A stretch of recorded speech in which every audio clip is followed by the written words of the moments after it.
Hello everyone and welcome to another episode of Worship's Match with Boyan. I'm the Boyan in question, and I have a prayer request for you. One of my Twitter mutuals, Robert Isaac, asked us to pray for him because he's threatened by LA fires. So may the Lord protect you, Robert Isaac, and everyone else endangered by these fires or natural disasters in general.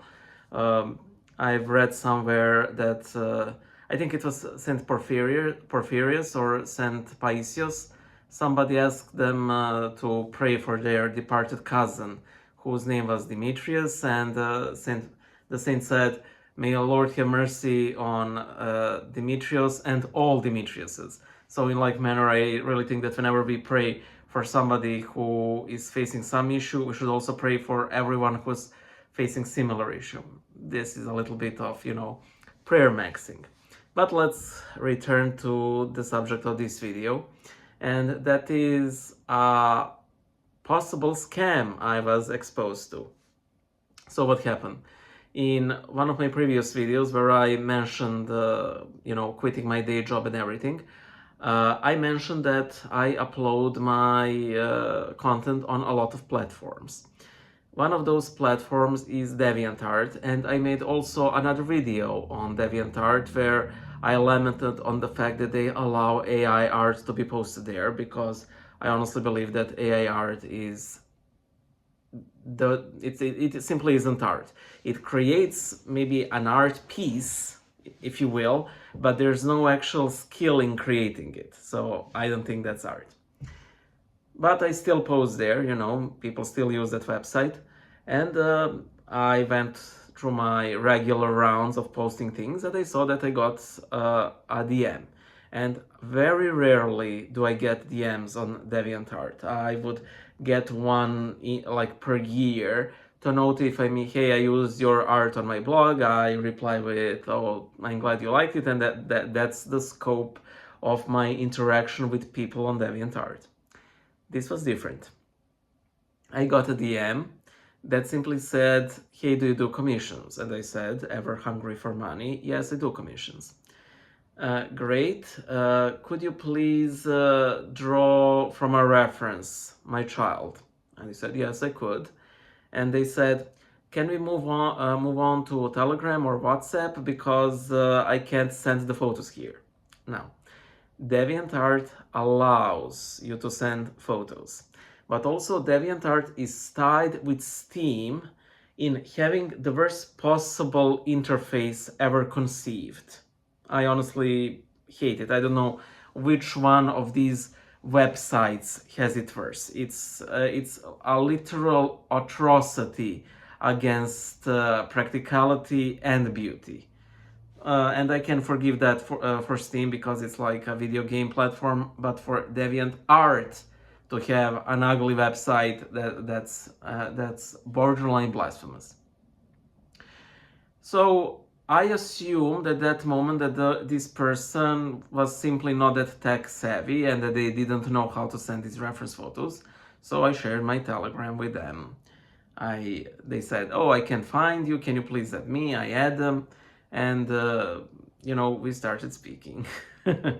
They sent the reference photo, two reference photos. One is a kid in like this pumpkin patch, the other is, now that I look back at it, it's simply a kid, it's a little adorable boy, like spreading his arms, but he looks like he's in sort of a cage, and while he himself is very cute, the background is really nothing special. And that person said, can you please also include backgrounds in your own style? And I was really confused with the second photo because it's so, well, ugly. And they said, you mean the backgrounds that you have on these photos? And the person says yes. And then, okay, fine. So they asked me, what's the price of the commissions? I said, is $50 okay for both, in total? And they say, yes, it's fine. And for your previous good work, I'll send you $200. No, okay. If you guys don't know what I do, I also illustrate Bible verses, and there are at least 1,200 of these drawings. So while it may appear very fishy that somebody simply offered to pay an extra $150 because of the previous work done, that would sound very unusual. However, I sort of assume that they may have been referring to my previous, Bible drawings, and that I was like, hey, because you do all of these biblical illustration, here's a bit of a donation.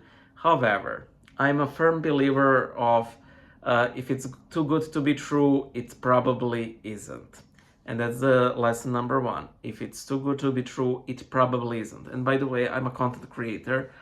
I'm no stranger to people out of the blue, and mind you, very rarely sending me a large sum of money, like, by the way, this video or that really spoke to me, here's like this large sum. So for me, this was a red flag, and I want to quote a friend.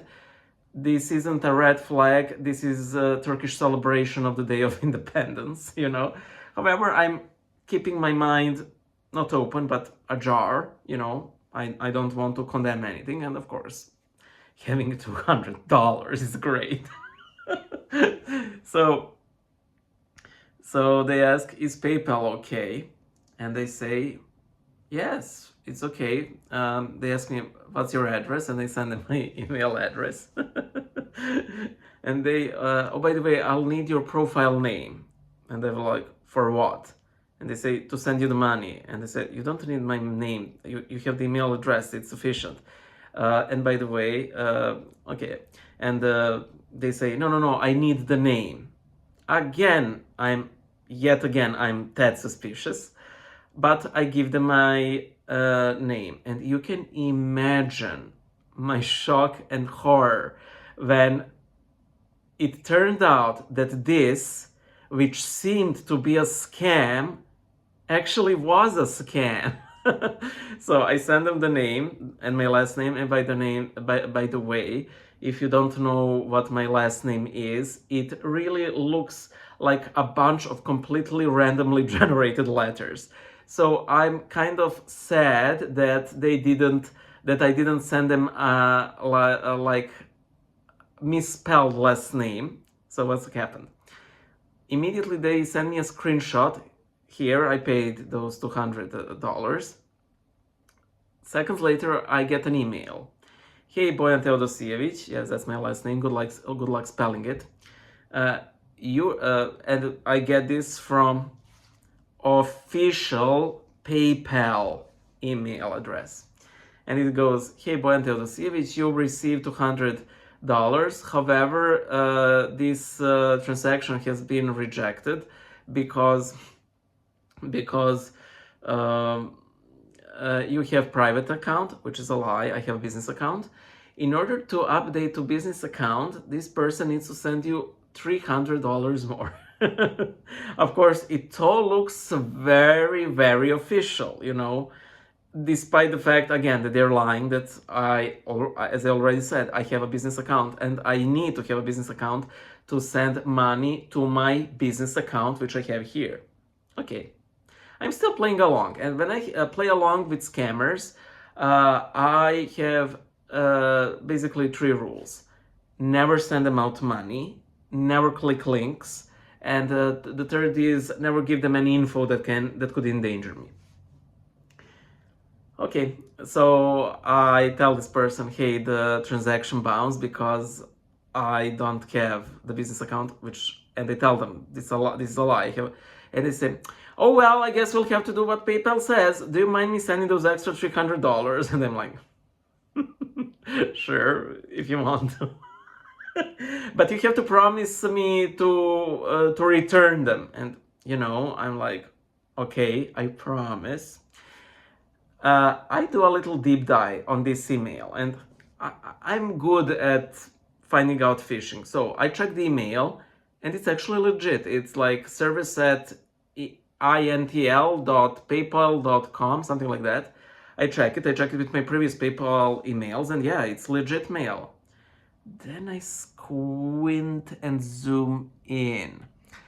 that email address that I mentioned, it's only the name of the person that's sending the email. And underneath this name of the person, which is an email address, is the actual email address they're sending, which is a Gmail address.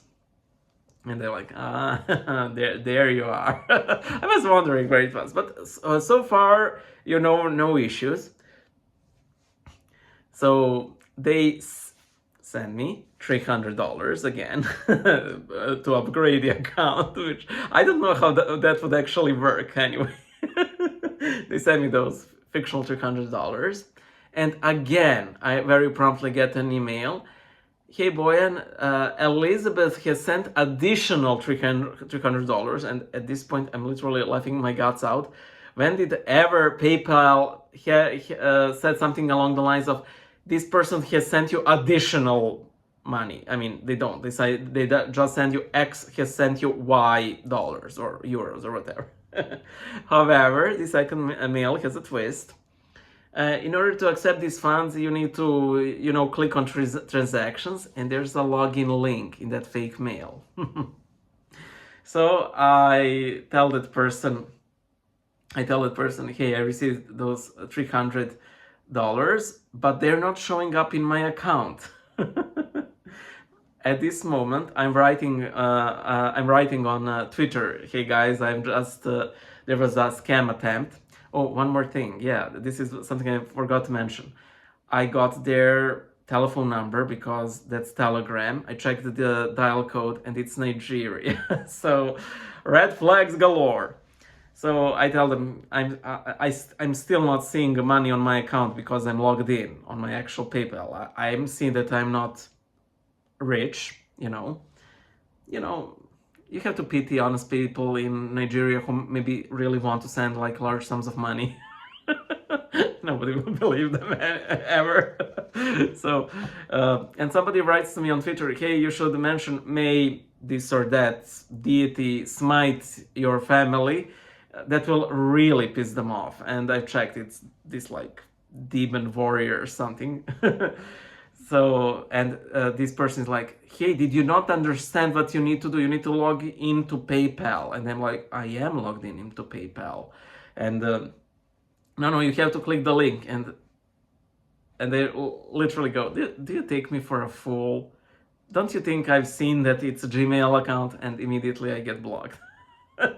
So yeah, remember, never send them money. Never send, if it's too good to be true, it's fake. And be very wary of links in these emails. Are we even truly Orthodox Christians unless we get an Ugandan orphanage scam message from someone, So yeah, actually, me being attempted to be scammed by a Nigerian was a nice refreshment. I usually get followed by fake Ugandan Orthodox orphanages, so this was nice. I hope you liked my little silly story, and hope to see you guys in one of the next videos. Bye.